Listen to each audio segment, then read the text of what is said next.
கச்சத்தீவை விட்டு கொடுத்தீங்கல்ல, அப்ப எதுக்காக, என்ன நிர்பந்தம்னு கேட்கிற திமுகவுக்கு? 1.5 லட்சம் கோடிக்கு மேல ஊழல் பண்ணது நீங்கன்னு காங்கிரஸ் உங்களுக்கு கொண்டு போய் ஜெயில வச்சு நையா போடச்சா? அப்புறம் என்ன இதுக்காக அவங்களோட கூட்டணி வச்சிருக்கீங்க? டாஸ்மார்க் ஊழல்ல ஸ்டாலின் அவர்கள் ஜெயிலுக்கு போகத்தான் போறாரு, உதயநிதி அவர்கள் ஜெயிலுக்கு போறாரு, அதே மாதிரி செந்தில் பாலாஜி அவர்களும் ஜெயிலுக்கு போகத்தான் போறாங்க. யாரையும் விட்டு வைக்க மாட்டோம். யோசிச்சு பாருங்க. இப்படித்தான் இருக்கு திமுகவும் திகாவும். வளர்த்த மகளையே கல்யாணம் பண்ணக்கூடிய அநாகரிகத்தை வளர்த்த கட்சி தான் திக. அமைச்சர் பதவியிலிருந்து நீக்கி இருக்கணும்ல. நீங்க மானஸ்தம் தானே, சூடு சொல்ற இருக்கிறவர் தானே, பெண்களை பத்தி பேசியிருக்காருல, அப்ப நீங்க என்ன பண்ணிருக்கணும்? அமைச்சர் பதவியிலிருந்து தூக்கி இருக்கணும்ல. என்னத்தை கொடுக்குறீங்கன்னு கேட்கிறேன் நான். அமைச்சராக தான் உட்காந்துக்கிறான் அந்த ஆள். இன்னும் அவனை நாக்க வெட்டி இருக்க வேண்டாம் நேரம்.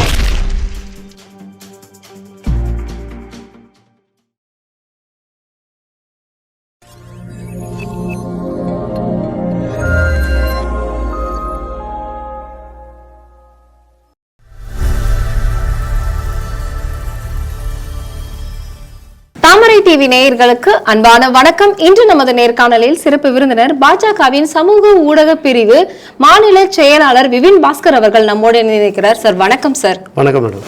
அண்ணாமலையை மாத்தவே மாட்டாங்க, அவரை மாத்தினாங்கன்னா கண்டிப்பா சரிவு ஏற்படும்னு சொன்னதே நீங்க தான். ஆனா இன்னைக்கு தலைகீழ எல்லாமே மாறி போயிருக்கே சார். கூட்டணி அமைஞ்சிருச்சு. நயினார் நாகேந்திரன் அண்ணா அவர்கள் பதவியேற்க போறாரு. இப்படி பரபரப்பா போயிட்டு இருந்த அரசியல் அப்படியே சாஃப்ட் கார்னர் ஆயிடுச்சு. ஏன் சார் அப்படி? அதாவது அமித்ஷா அவர்களுக்கு தெரியாத ராஜதந்திரம் என்ன இருக்கு சொல்லுங்க. அவர் ஒரு முடிவு எடுக்கிறார் அப்படின்னா அதுல மிகப்பெரிய அளவில் ஒரு ராஜதந்திரம் இருக்கும். அவர் ஒரு முடிவு எடுத்திருக்காரு. அதுல தலைவர் அண்ணாமலை அவர்களை நேற்று அந்த ட்வீட்டு கூட பார்த்துருப்பீங்க. நயினார் நாகேந்திரன் அவர்கள் பதவி, அதாவது தலைவர் பதவிக்கு போட்டிட்டு இருக்காரு. இந்த இடத்துல இருந்த தலைவர் அண்ணாமலை அவர்கள் தேசிய பணிக்கு நாங்கள் பயன்படுத்துவோம் அப்படின்னு சொல்லியிருக்காங்க. அப்போது அதனுடைய உள்ளடக்கம் பாருங்க. தலைவரை மாநில தலைவராக இருந்தவரை தேசிய பொதுச் செயலாளராக ஆக்கிறதுக்கு வாய்ப்பு இருக்கு. ஏன் தேசிய தலைவராக கூட ஆக்கலாம். அந்த இடத்துக்கு நகர்த்துறாங்க. நம்ம என்ன நினைக்கிறோம், மாநிலத்தினுடைய முதலமைச்சராக அவரை கொண்டு வரணுங்கிறது எங்களுடைய ஒவ்வொருத்தருடைய தொண்டனுடைய எண்ணம், புரியுங்களா? ஆனால் தேசிய தலைமை என்ன நினைக்குதுன்னா, அவர் மாநிலத்துக்கு உண்டானவர் கிடையாது, அவர் தேசியத்துக்கு உண்டானவர், இந்திய திருநாட்டினுடைய பிரதமராக வர வேண்டியவர்னு தேசியம் நினைக்குது. அதனால அந்த இடத்தை நோக்கி நகர்த்திருக்காங்க. ஆனால் இது 2026 தலைவர் அண்ணாமலை அவர்களுடைய பங்கு தமிழ்நாட்டுக்கு அதிகமாக இருக்கும். அதில் எந்த விதமான மாற்று கருத்து கிடையாது. அதே சமயத்தில் அண்ணன் நயினார் நாகேந்திரனும் ஒரு சாதாரணமான ஆளா அப்படின்னு கேட்டால் கிடையாது. அவரை தமிழ்நாட்டுடைய மக்கள் அவரை அன்போட பண்ணையார்னு அழைக்கிறாங்க. அன்பானவர், எல்லா இடத்துலையும் மக்கள் செல்வாக்கு பெற்றவர், மக்களோட மக்களாக பழகக்கூடியவர், கடினமான உழைப்பாளி, தேர்தல் 5-6 தேர்தலுக்கு மேலே களம் கண்டவர். அப்போது அவருடைய தலைமையும் மிக சிறப்பாக தான் அவள் நடத்தும். அவருடைய தலைமையிலையும் பாஜக மிகப்பெரிய அளவில் வளரும். அதே மாதிரி இரட்டை இலக்கத்தில் எம்எல்ஏக்கள் இங்கே கண்டிப்பாக வருவாங்க பாஜக 2026. அதில் எந்த விதமான மாற்று கருத்தும் கிடையாது. பாரதிய ஜனதா கட்சியை பொறுத்த வரைக்கும் ஏற்கனவே அமித்ஷா அவர்கள் பாராளுமன்றத்தில் சொன்னதுதான், மிகப்பெரிய அளவில் 18 கோடி மக்கள் கொண்ட ஒரு இயக்கம் இது. இந்த இயக்கத்திலிருந்து யார் வேணாலும் எப்போ வேணாலும் எந்த இடத்துக்கு வேணாலும் வர முடியுங்கிறத மீண்டும் ஒரு முறை தமிழகத்தில் இன்னைக்கு நிகழ்த்தி காட்டியிருக்காங்க. அதான் பாஜக. அண்ணாமலை அவர்கள் ஆக்ரோஷமான அரசியல் பேச்சு அப்படிங்கிறது இப்பவும் குறையவே இல்லை அப்படிங்கிறதுக்கு ஒரு எக்ஸாம்பிளா இன்னைக்கு ஒரு தொலைக்காட்சியினுடைய 2ஆம் ஆண்டுக்கு போயிருக்காரு. அதுல இனிமே என்னோட பால் எல்லாமே சிக்ஸர் தான், ரொம்ப ஃப்ரீயா சிக்ஸர் அடிப்பேன், கஷ்டமான பால் எல்லாம் நயினாரை நான் பாத்துக்குவாரு அப்படின்னு இருக்கிறாரு. சிக்ஸர் அப்படிங்கிறது யாருக்கு? திமுகவுக்கா இல்ல வேற யாருக்கு? திமுக தான். இப்போ தலைவர் வந்ததுலேருந்து என்னுடைய முதல் எதிரி யாருன்னு சொல்றாரு, திமுக தாங்கிற. அப்போ திமுகவுடைய அவங்க செய்யக்கூடிய ஊழலை, அவங்க செய்யக்கூடிய அந்த மலிவான அரசியலை மக்கள் மன்றத்தில் இன்னும் பலபடி முன்னெடுத்து வைப்பார். இப்போ நீங்கள் ஏற்கனவே பார்த்தீங்கன்னா மாநில தலைவருக்கு ஒரு சில ரெஸ்ட்ரிக்ஷன்லாம் இருக்கும், கட்டுப்பாடுகள் இருக்கும். இதை பேசணும், இதை பேசக்கூடாது. ஏன்னா பாரதிய ஜனதா கட்சி இந்தியா முழுவதும் ஆளக்கூடிய ஒரு கட்சி, மத்தியில் ஆளக்கூடிய கட்சி, ஒரு 18 கோடி தொண்டர்கள் கொண்ட ஒரு கட்சி. அவர் சொல்லக்கூடிய ஒரு கருத்து எல்லாத்தையும் பிரதிபலிக்கும். அதனால் அந்த கட்டுப்பாடெல்லாம் இருக்கும். ஆனால் இன்றைக்கி ஒரு சாதாரண தொண்டனா அவர் சாதாரண தொண்டனா இருந்தார்னா என்ன நடக்கும் அப்படிங்கிறதுக்கு இன்னைக்கு அவர் பேசின ஒரு உதாரணம் இருக்கு. அதாவது கடினமான பால் எல்லாமே வந்து ஒய்டா போகக்கூடிய பால், அதாவது பவுன்ஸா போகக்கூடிய பால் எல்லாமே அண்ணன் நயினா நாகேந்திரன் கிட்ட கொடுத்துருவேன். நான் என்னுடைய பால் எல்லாமே வந்து இனிமேல் சிக்ஸருக்கு அனுப்புவேன் அப்படிங்கிறது வந்து திமுகவுக்கு பயங்கரமான பீதியை கிளப்பியிருக்கு. நீங்கள் நார்மலாகவே வந்து அவர் ஸ்டோக் வைக்கக்கூடிய பால் எல்லாமே எந்த அளவுக்கு இங்கே தமிழ்நாட்டில் பிரதிபலிச்சிருக்குன்னு உங்களுக்கு தெரியும். அவர் இனிமேல் சிக்ஸர் தான் அடிப்பேன் எல்லா போட்ட பாலும் எல்லாம் அப்படின்னா, அப்போ இனிமேல் எந்த அளவுக்கு திமுகவுடைய ஊழலை அம்பலப்படுத்த போறாரு, திமுகவை வந்து வெளுத்து வாங்க போறாரு அப்படிங்கிறது திமுக கதிகளையும் கிடக்குறான். நார்மலாகவே வந்து அவர் விளையாண்டாலே எல்லா பாலும் சிக்ஸர் தாங்க அடிப்பாரு. இப்போ அவர் எல்லா பாலையுமே சிக்ஸர் அடிக்கிறேன்னு சொல்றாரு. நம்ம எல்லாம் என்ன பண்றது அப்படின்னு நேத்துன்னு உங்களுக்குலாம் தூக்கமே இல்லை. வயிறு பேதி மாத்திரையை வாங்கி டஜன் கணக்கில் திருட்டுக்கிறான். ஏன்னா இப்போ அவனுக்குலாம் வந்து அவன் பாத்ரூம் போறதுக்கே நேரம் சரியா இருக்கு. அந்த மாதிரி ஒரு கண்டிஷன் இருக்கு இன்னைக்கு. அதனால தலைவருடைய இன்னைக்கு வந்து பார்த்தீங்கன்னா நீங்க நம்ம சொல்றோம் இல்லையா, நிறைய பேர் பார்த்தீங்கன்னா தலைவர் பதவிக்காக காங்கிரஸ் எல்லாம் வந்து டெல்லிக்கு ஓடுவாங்க. தலைவராக இருக்கிற பதவியை தக்க வச்சுக்கிறதுக்கும் டெல்லியில் கிடப்பாங்க. காசை கொடுத்து என்னை திருப்பி தலைவராகுங்கம்பாங்க. ஆனால் ஒரு தலைவனாக இருக்கும்போதே நான் சாதாரண தொண்டன் தான், இந்த பதவி எனக்கு வெங்காய பதவி போல, எனக்கு இந்த பதவி இருந்தாலும் இல்லைனாலும் நான் இப்படித்தான் இருப்பேன்னு சொன்ன ஒரு தலைவனை நீங்கள் பார்த்துருக்கீங்களா? வரலாற்றில், தமிழக வரலாற்றில் ஒரு தலைவன் நம்ம பார்த்துருக்குறோம், நம்மளுடைய தலைமுறையில் பார்த்துருக்குறோம். அதுதான் அண்ணாமலை. அவர் அதனால தான் சொல்லிக்கிறார். நீ இன்னொன்று சொல்கிறேன், அவர் எந்த விதமான அரசாங்க பதவியிலையும் கிடையாது. அப்படி இருக்கும்போதே அவர் வந்து ஊழலை வந்து எந்த அளவுக்கு திமுக ஊழலை வெளியில் கொண்டு வந்திருக்காருன்னு பார்த்துருக்குறோம். இன்னும் அவர் வந்து விளையாடக்கூடிய களம் மிகப்பெரிய அளவில் இருக்குது தமிழ்நாட்டில். நம்ம அவர் சொன்ன மாதிரி எல்லா பாலும் நீ சிக்ஸர் தான், நம்ம வான வேடிக்கைகளை பார்க்கலாம். சரி, இப்போ பாஜகவும் அதிமுகவும் தோல்வியான கட்சி, இது ரெண்டும் கூட்டணி சேர்ந்தாலே வந்து ஊழல் தான். தமிழ்நாட்டை எடப்பாடி அவர்கள் வந்து அடகு வைக்கிறதுக்காக முயற்சி பண்ணிட்டு இருக்காரு. அதிமுகங்கிற கட்சியை வந்து பாஜக கிட்ட அடகு வச்சுட்டாரு. 2 ரைடுக்கு பயந்துட்டு அடகு வைக்கலாமா அப்படின்னு ஒரு கேள்வி எழுப்பியிருக்காரு ஸ்டாலின் அவர்கள். அதாவது அடகு வச்சது முழுக்க திமுக தான். சரிங்களா? கச்சத்தீவை எதுக்காக அடகு வச்சீங்க? கச்சத்தீவை எதுக்காக விட்டு கொடுத்தீங்க? சார், கட்சியை அடகு வச்சுட்டாங்கன்னு சொல்றாங்க. அதுதாங்க தமிழக மக்களின்னு சொல்லியிருக்கிறார், தமிழ்நாட்டின்னு சொல்லியிருக்கிறார் ஸ்டாலின் அவர்கள். கட்சியை சொல்ல, தமிழ்நாட்டு மக்களை, தமிழகத்தை அடகு வச்சுக்கிறாங்க அப்படின்னு சொல்லியிருக்கிறார். புரியுதுங்களா? அதாவது யோசிச்சு பாருங்க, கச்சத்தீவை தாரவாத்தும் போது கச்சத்தீவை விட்டு கொடுத்தீங்கல்ல, அப்ப எதுக்காக, என்ன நிர்பந்தம்னு கேட்கிற திமுகவுக்கு? காவிரி பிரச்சனையில நீங்க வந்து கர்நாடகாவுக்கு நம்மளோட உரிமையெல்லாம் விட்டு கொடுத்தீங்களா? அப்ப உங்களுக்கு என்ன நிர்பந்தம்? 1.5 லட்சம் மக்களை வந்து கொன்று குவிக்கும் போது ஸ்ரீலங்கால நீங்க படையெடுத்து டெல்லிக்கு ஓடுனீங்களா பதவிக்காக? அப்ப என்ன நிர்பந்தம்னு கேட்கிறேன் நான். ஜல்லிக்கட்டு நம்மளுடைய பாரம்பரிய விளையாட்டு, அதை தடை பண்ணீங்கல்ல, உங்களுடைய கூட்டணி தானே. அப்ப என்ன நிர்பந்தத்தில் நீங்க தடை பண்ணீங்க? இப்படி பல ஆயிரம் கேள்விகள் இருக்கு திமுகவுக்கும் காங்கிரஸ் கூட்டணியும் நிர்பந்தத்துக்கு. எங்க தலைவர் அண்ணாமலை அவர்கள் சொன்னது போல ஃபர்ஸ்ட் ஃப்ளோர்ல கழுத்து மேல காலை வச்சு முதிச்சு கிரவுண்ட் ஃப்ளோர்ல கூட்டணி பேச்சுவார்த்தை காங்கிரஸ்காரன் பண்ணான்ல, அப்ப தெரியலையா உங்களுக்கு? தமிழ்நாட்டுடைய மான மரியாதை எல்லாம் அடமான வச்சுக்கிட்டு நீங்க அவங்களோட கூட்டணி போனீங்களே, எதுக்காகன்னு கேட்கிறேன். மதுரை பொதுக்கூட்டத்தில் கல்லெடுத்து அடிச்சு இந்திரா காந்தி அம்மையாருடைய தலையிலிருந்து வந்த ரத்தத்துக்கு நீங்க என்ன சொன்னீங்க? மாதவிடாய் காலத்தில் வந்த ரத்தம் அப்படின்னு நீங்க கேவலமா பேசலையா? அப்புறம் என்ன, எதுக்கு இந்திராவின் மருமகளேவா, இந்தியாவை காக்கவான்னு எதுக்கு கூப்பிட்டீங்க? காங்கிரஸோட எதுக்கு கை கூப்பிட்டீங்க? உங்களை 3 தடவைக்கு மேல ஆட்சியை கலைக்க வச்ச கட்சி தானே காங்கிரஸ். அதோட எதுக்கு கூட்டணி வச்சிருக்கீங்க? நீங்க எவ்வளவு கேவலமா பேசுனீங்க காங்கிரஸ் பத்தி, காங்கிரஸ் உங்களை திமுக பத்தி எவ்வளவு கேவலமா பேசியிருக்காங்க. உங்களை ஜெயில கொண்டு போய் அடைச்சது யாரு? 2G வழக்குல 1.5 லட்சம் கோடிக்கு மேல ஊழல் பண்ணது நீங்கன்னு காங்கிரஸ் தான் உங்களுக்கு கொண்டு போய் ஜெயில வச்சு டையா போடச்சான். அப்புறம் என்ன, இதுக்காக வந்து அவங்களோட கூட்டணி வச்சிருக்கீங்க? தமிழ்நாட்டோட மான மரியாதையை அடமானம் வச்சது திமுக காங்கிரஸ். திமுக வந்து காங்கிரஸ் கிட்ட அடமானம் வச்சாங்க. ஆனால் 11 மெடிக்கல் காலேஜ் கொண்டு வந்தது இந்த கூட்டணி. நீங்க தடை பண்ண ஜல்லிக்கட்டை திரும்பியும் உயிர்ப்பித்து கொடுத்தது பாஜக ஏடிஎம்கே கூட்டணி. தமிழ்நாட்டுக்கு எய்ம்ஸ் மருத்துவமனை கொண்டு வந்தது இந்த கூட்டணி, பாஜக கூட்டணி. இப்படி நீங்க என்னென்ன உரிமைகள்லாம் விட்டு கொடுத்தீங்களோ அந்த உரிமையெல்லாம் மீட்டெடுத்து வந்தது யாரு? பாஜக கூட்டணி. அதே மாதிரி டெல்டா பகுதியில் வந்து மீத்தேன் எடுக்கிறேன்னு நீங்க சொல்லும் போது அந்த பகுதியை வேளாண் மண்டலமாக மாற்றி அறிவிச்சது யார்? திமுக கொண்டு வந்த அந்த தானே மீத்தேன் திட்டம். அந்த திட்டத்தை நிறுத்தி வச்சு அந்த மக்கள் பாதிப்படைய முடியாத அளவு பாதிக்க கூடாதுங்கிறதுக்காக அந்த மண்டலத்தை வந்து பாதுகாக்கப்பட்ட வேளாண் மண்டலமாக அறிவிச்சது இந்த கூட்டணி, பாஜக ஏடிஎம்கே கூட்டணி. காவிரி நம்மளுக்கு தண்ணியாக தரமாட்டான். முன்னெல்லாம் பார்த்தீங்கன்னா பிரச்சனையாகவே இருக்கும். நம்ம வருஷத்துக்கு ஒரு தடவை வந்து அவங்க கூட சண்டை போடணும், பேச்சுவார்த்தை நடத்தணும், அவனை போய் கால் விழுந்தணும், காலை கழுவி விடணும், இத்தனை வேலையும் பண்ணிட்டு இருந்தோம். இந்த கூட்டணி, இந்த திமுக இந்த வேலையை பார்த்துட்டு இருந்தது. இதை வந்து உயிர்ப்பிச்சுட்டே இருப்பாங்க, காவிரி பிரச்சனை வச்சுக்கிட்டே இருந்தாங்க. இன்னைக்கு அதுக்கு காவேரி மேலாண்மை அமைச்சு அதுக்கு ஒரு நிரந்தரமான தீர்வு கண்டது யாரு? பாஜக தானே. இப்போ 2G வழக்கில் வந்து திமுகவை வந்து நையப்பிடிச்சது காங்கிரஸ் அரசு தான் சொன்னீங்க. 1.5 லட்சம் கோடி வந்து ஊழல் பண்ணாங்கன்னு சொல்லிட்டு.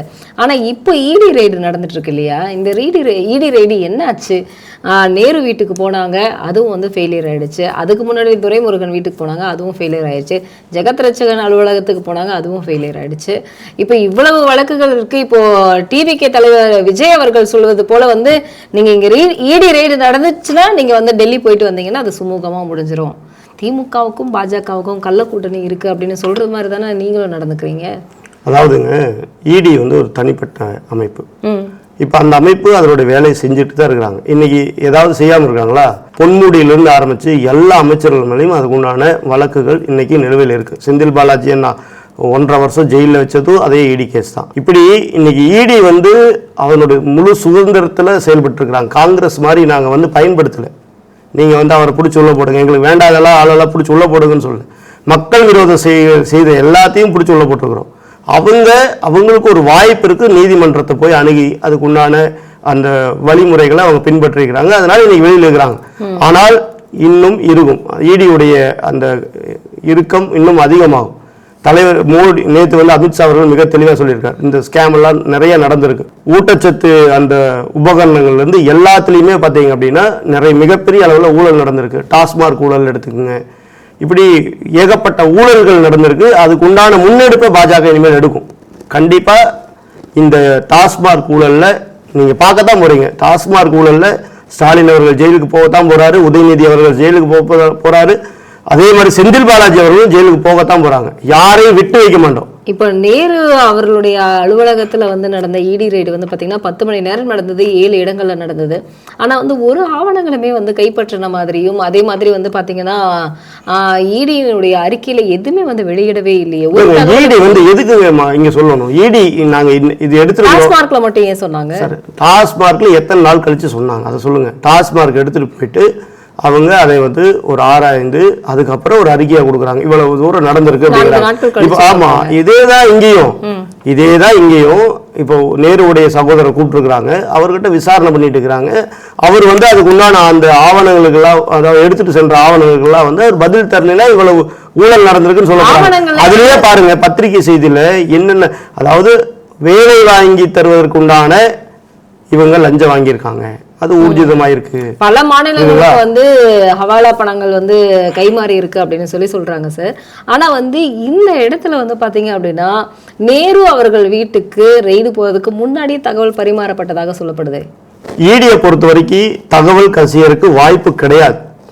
அதே சமயத்துல இந்த வழக்கு, இந்த நேரு அவருடைய வழக்குல பாத்தீங்க அப்படின்னா ஊழல் நடந்திருக்கு, லஞ்சம் வாங்கியிருக்காங்க, அது பணப்பரிமாற்றம் நடந்திருக்கு அப்படிங்கறத பத்திரிகை செய்திகள் மிக தெளிவா சொல்லுது. அதே மாதிரி நம்ம இடியோட அறிக்கை வந்தா உங்களுக்கு தெரிஞ்சிடும் எந்த அளவுக்கு நடந்திருக்கு, எத்தனை கோடி லஞ்சம் வாங்கியிருக்காங்க, எந்தெந்த முறையில பண பரிமாற்றம் நடந்திருக்கு அப்படிங்கறதெல்லாம் தெளிவாக தெரிஞ்சிடும். இந்த கேஸ்ல நேரு அவர்கள் ஜெயிலுக்கு போவார், கண்டிப்பா போவார். ஒவ்வொருத்தர் நீங்க பாருங்க, இன்னொரு 6 மாசத்துல பாருங்க, தலைவர் அண்ணாமலை அவர் சொன்னார் 2026 நாங்க ஆட்சி அமைச்சதுக்கு அப்புறம் இந்த 34 அமைச்சர்களும் ஜெயிலுக்கு போவாங்க. ஆனால் அதற்கு முன்னாடியே இந்த 6 மாசத்துக்குள்ளேயே ஒரு 4 அமைச்சர்கள் ஜெயிலுக்கு கண்டிப்பா இருப்பாங்க. அதுல எந்த விதமான மாற்று கருத்து கிடையாது. பாரதிய ஜனதா கட்சி இடி எந்த இடத்துலையும் இந்த வேலைகளை இவர் அரெஸ்ட் பண்ணுங்கன்னு சொல்ல மாட்டோம். ஆனால் இடி கண்டிப்பாக இதை சும்மா விடாது. மக்களுடைய வரிப்பணத்தை ஆட்டையை போட்டு சொகுசா வாழணும்னு நினைச்சீங்கன்னா மோடி அரசாங்கம் பார்த்து கொண்டு சும்மா இருக்காங்க. கடந்த 25ஆம் தேதி அமித்ஷா அவர்களை பார்த்துட்டு வந்த எடப்பாடி அவர்கள், அதுக்கப்புறம் அண்ணாமலை அவர்கள் போயிட்டு வந்தாங்க. இந்த இடத்துல வந்து அண்ணாமலை இருந்தா கூட்டணி வச்சுக்க மாட்டோம் அப்படின்னு வந்து எடப்பாடி அவர்கள் வந்து சொன்னதாகவும் ஒரு தகவல் பரவிட்டு இருந்துச்சு. இப்போ வந்து அதனாலதான் வந்து அண்ணாமலையை தூக்கிட்டாங்களோ அப்படிங்கிற ஒரு கேள்வியும் மக்கள் மத்தியில இருக்கு. அது மட்டும் இல்லாம இப்போ இந்த கூட்டணி இணக்கம் ஆவதற்கு வந்து அண்ணாமலை இடையூறாக இருக்கிறதா அப்படி வந்து இருக்கிறாரு அப்படிங்கிற ஒரு தகவலும் பரவிட்டு இருக்கு இல்லையா? இதுல யார் வந்து வின் பண்ணது, எடப்பாடியா அமித்ஷாவா? அதாவதுங்க, இந்த கூட்டணி மக்களுக்கு உண்டான கூட்டணி. முதல்ல அதை புரிஞ்சுக்கணும். நம்மளுடைய பொது எதிரியார் திமுக. திமுக இன்னைக்கு வந்து எல்லா விதத்துலையும் இந்த மக்களை போட்டு வஞ்சிக்கிறாங்க. மக்கள் மேலே வரி சுமை ஏற்றுறாங்க. மக்களுடைய பணத்தை சுரண்டி திங்கிறாங்க. ஊழல் டாஸ்மார்க்கில் அவ்வளோ பெரிய ஊழல். அப்புறம் அந்த டாஸ்மார்க்கில் சாராயத்தை விற்று அந்த மக்களை வந்து போதைக்கு அடிமையாக்கி தெருவில் கிடக்குறாங்க இன்னைக்கு மக்கள். அதே மாதிரி போதைப் பொருளை பார்த்தீங்கன்னா இன்னைக்கு வந்து அளவில்லாமல் கிடக்குது. அது ஸ்கூல் லெவலில் வரைக்கும் போதை சாக்லேட்டாக மாறி ஸ்கூல் லெவலுக்கு குழந்தைகள் வரைக்கும் இன்னைக்கு பரவி கிடக்குது. கஞ்சா சொல்ல வேண்டியதே கிடையாது. சட்டம் ஒழுங்கு சொல்ல வேண்டியதே இல்லை, அவ்வளோ கேவலமாக இருக்குது. இந்தியாவிலேயே சட்டம் ஒழுங்குல கேவலமான மாநிலம் எதுன்னு கேட்டீங்கன்னா தமிழ்நாடு தான். அதே மாதிரி பெண்களுக்கு எதிரான பாலியல் வன்முறை அந்த கேஸுக்கு இன்னைக்கு அளவில்லாமல் இருக்குது, மிதமிஞ்சி கிடக்குது. அதாவது போலீஸ் அந்த அம்மாவே, அதாவது எஸ்ஐயா இருக்கக்கூடிய அம்மாவையே இன்னைக்கு வந்து பாலியல் சீண்டல் பண்ணா கூட திமுக காரன் மேல போலீஸ்காரங்களே நடவடிக்கை எடுக்க பயந்துக்கிறாங்க. அந்த அளவுக்கு சட்டம் ஒழுங்கு சீர்குலைந்து நடக்குது. இப்படிப்பட்ட இந்த ஆட்சியை அழிக்கணும்னா நம்ம வந்து மிகப்பெரிய அளவில் வந்து ஒரு கூட்டணி அமைக்கணும். நீங்க ஒண்ணு பாருங்க, மகாபாரதத்துல கிருஷ்ணர் பெரியவரா அர்ஜுனர் பெரியவரா சொல்லுங்க? கிருஷ்ணர் பெரியவரா அர்ஜுனர் பெரியவரா? அர்ஜுனர் தான் பெரியவர். எப்படி சொல்றீங்க? ஆமா, கிருஷ்ணர் வந்து கிருஷ்ணர் நினைச்சாருன்னா ஒரு நிமிஷத்துல எதிரிகளை அழிச்சிருவார். சரி சரிங்களா? ஆனா அவர் வந்து தேரோட்டியா தான் இருந்தார். புரியுங்களா? இந்த இடத்துல தலைவர் அண்ணாமலை அவர்கள் தேரோட்டியா இருக்க போறார். கிருஷ்ணர் மாதிரி இருக்க போறார். 2026 கிருஷ்ணர் மாதிரி வழிநடத்த போறார். அது என்ன தப்பு இருக்கு? இந்த கூட்டணி வேணும். மக்களுக்குண்டான விரோதமான இந்த ஆட்சியை தூக்கி எறிய திமுகவுக்கு எகெயின்ஸ்டா ஒரு பலம் வாய்ந்த கூட்டணி வேணும். சரி சார், நீங்க சொல்றது அண்ணாமலை அவர்களை இந்த கூட்டணிக்காகத்தான் மாத்தினாங்களான்னா கிடையாது.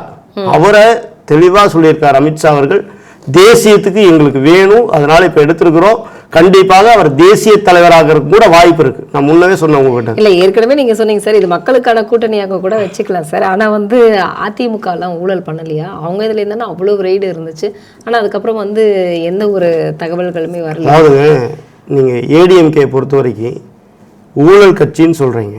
யாரை கொண்டு போய் ஜெயில போட்டிருக்காங்க?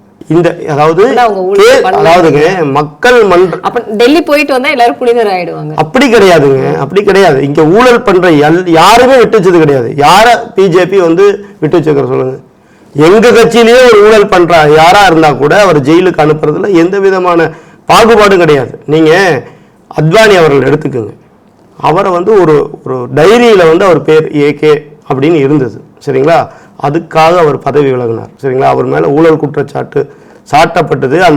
அந்த பேர் அந்த டைரியில ஒரு ஓரத்துல அவ்வளவுதான் லெட்டர். அதுக்காக பதவி விலகினார். அவரு கிடையாது, அப்பழுக்கற்றவர்கள் ப்ரூவ் பண்ணிட்டு திருப்பி கட்சிக்குள்ள வந்தார். அப்படிப்பட்ட கட்சி பாரதிய ஜனதா கட்சி. அதனால வந்து நீங்க ஊழல்வாதிகளோட கூட்டணி வச்சுவீங்களா அப்படின்னா கிடையவே கிடையாது.